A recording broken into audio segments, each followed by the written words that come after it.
This video will contain spoilers for Season 2 of The Boys. What's up, everybody? It's me, E-Man from E-Man's Movie Reviews, and I just got done watching Episode 4 of The Boys.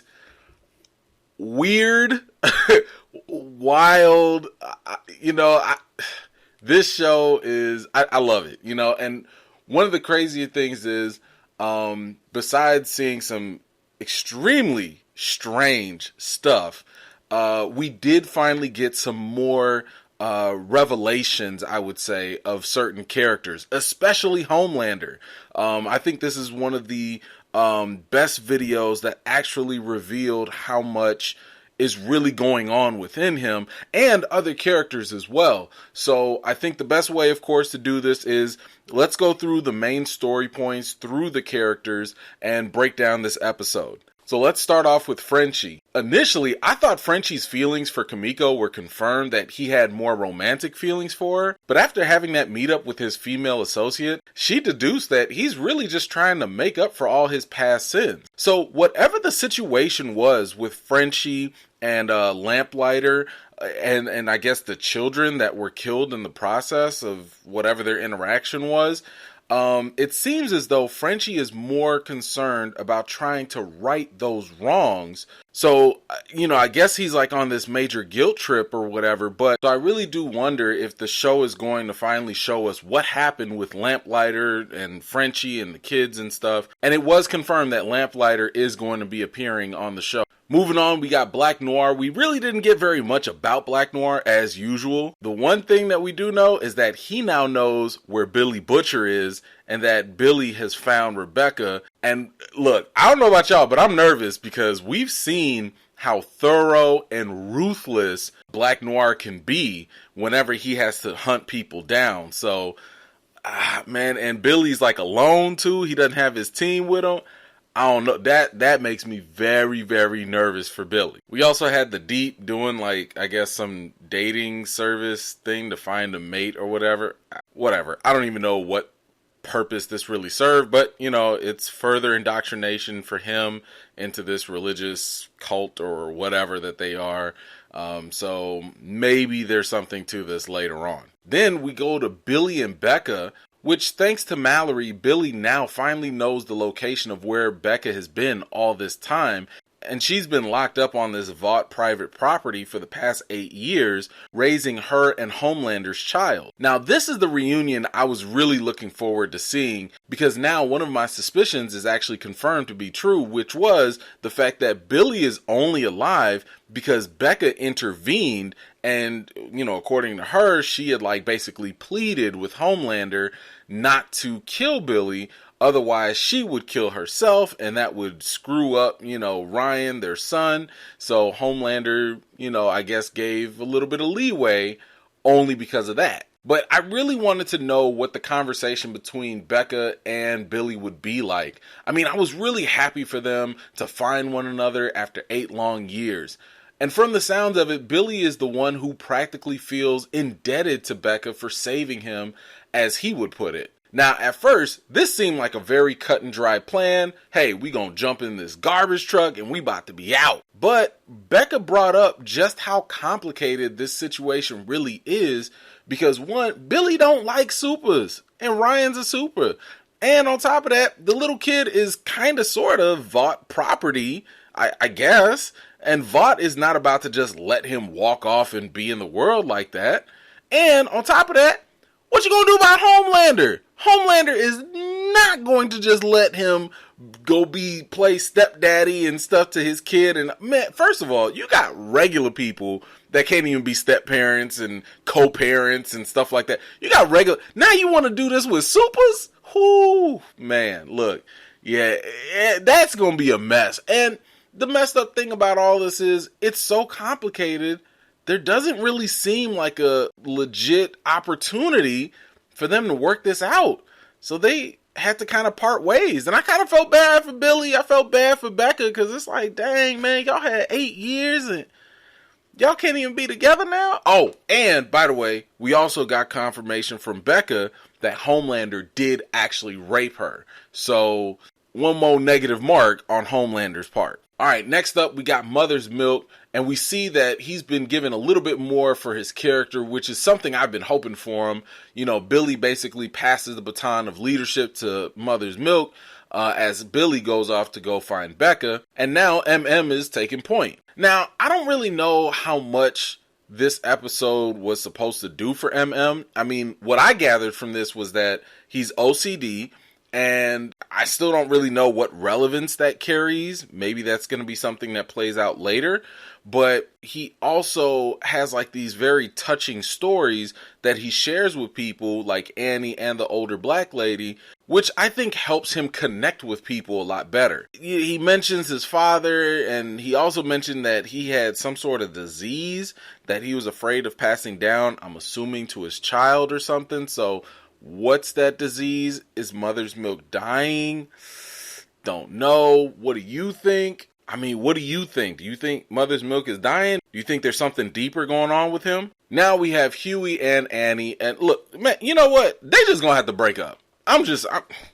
Y'all, this ain't gonna work. It's just not gonna work. I mean, you got Homelander who's got his eyes and ears on Annie, and her life is literally at stake. I mean, I could feel the fear from Annie, and I could only imagine what it would be like to feel so anxious and paranoid 24/7. You got a superhuman psycho who can hear and see anything from anywhere,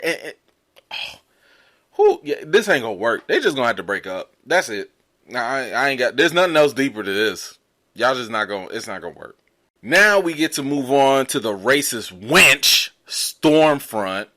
So apparently she's also Liberty from like 40 plus something years ago. So either she's aging like not at all, or maybe she's immortal or something. I don't know. Now, from the story that was told, they clearly were in a racist part of North Carolina, and the murder of the older black lady's brother, his face. You know what? I don't even want to show it because it was just like that bad, but I couldn't help but to think that this show might have been doing a parallel to the story of Emmett Till. At least that's what kind of came up for me. I don't know if it did for you or not, but just dealing with a white woman, being beat up just for being black or whatever, for something that he didn't do, and then having his face all disfigured like that.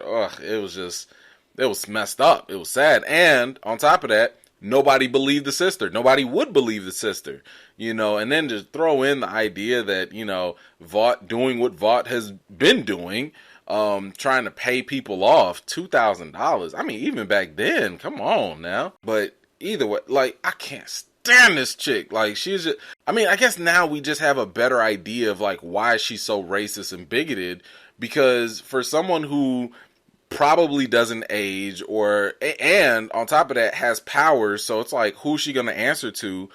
She has very little reason to change.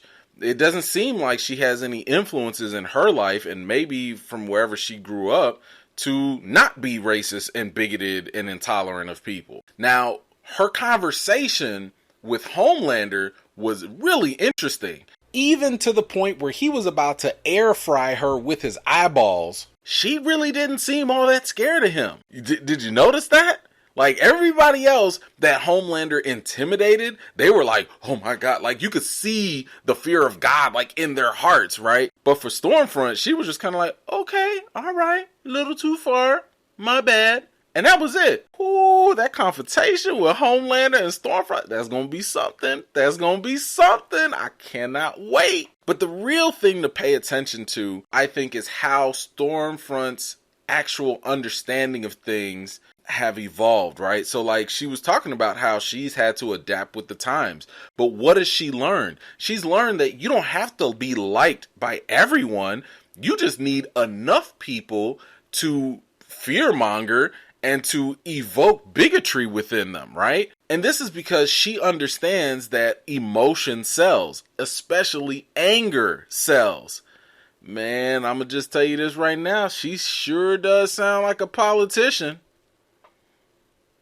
Alright, now we can finally get to Homelander. Oh my God, when he first went to that log cabin and Madeline showed up, I was sitting there like with a bunch of different ideas going through my mind. I'm like, did she really die? Was she a clone? I mean, then to find out it was doppelganger the whole time, I just don't know how to feel about that.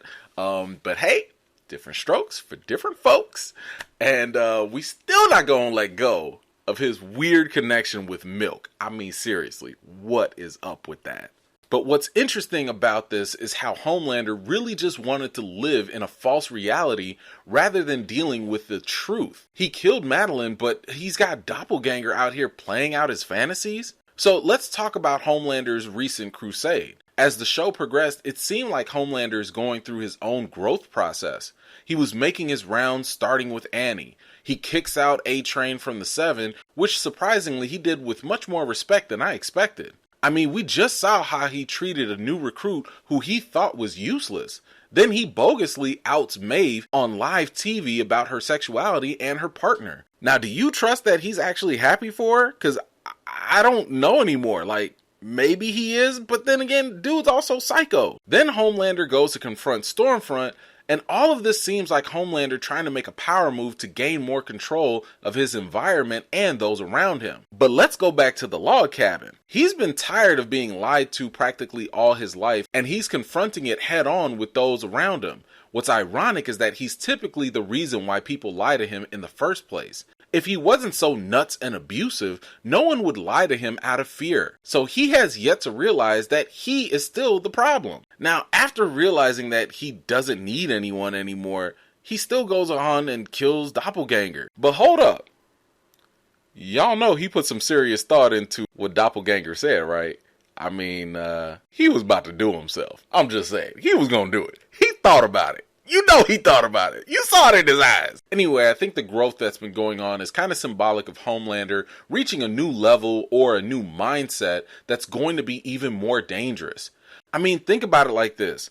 There's nothing scarier about a hero who's actually a villain who's removed the one crutch that actually made him vulnerable. Who knows what Homelander is going to become after this? So where do you think this is all going to go moving forward? Did you catch anything in the episode that really stood out to you? Were there any things that you really liked or that you didn't like?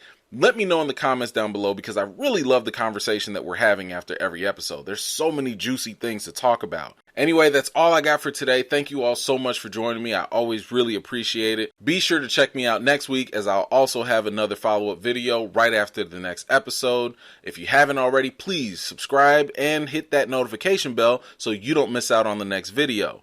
In the meantime, I got more videos and reviews to do for you all, and until next time, I'll see you all later.